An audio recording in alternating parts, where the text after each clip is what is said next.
කකුල කොහෙද ඉන්නේ? උදේ ඉන්නේ. එහෙනම් මොනවද කරන්නේ දැන්? එහෙනම් මොනවද කරන්නේ? උයනවා. ඔයා උයනවද? හයි. සුද්ධ කරන හැටි දන්නවද ඔයා?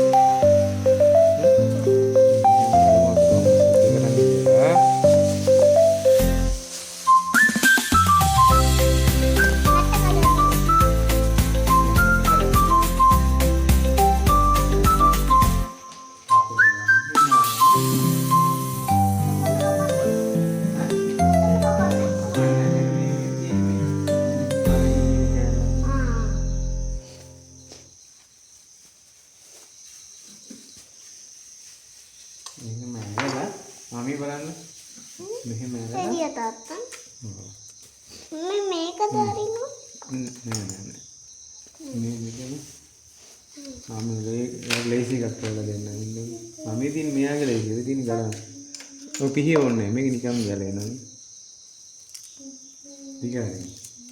දිගහැරලා මෙන්න මේ කටුව මෙහෙම ගලවන්න කටුව අත තුවාල වෙයි ඒක කැඩෙනවා මෙන්න මේ කට්ටක් තියෙන්නේ මේ මේක පෙන්නන්නකෝ බලන්න මේ තියෙන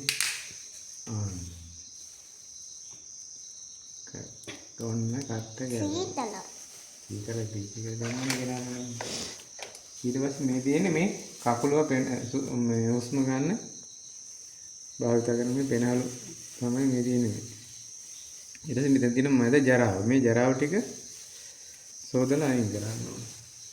ඉතින් ටැප් එක ගාවට අරන් යන්න බලන්න.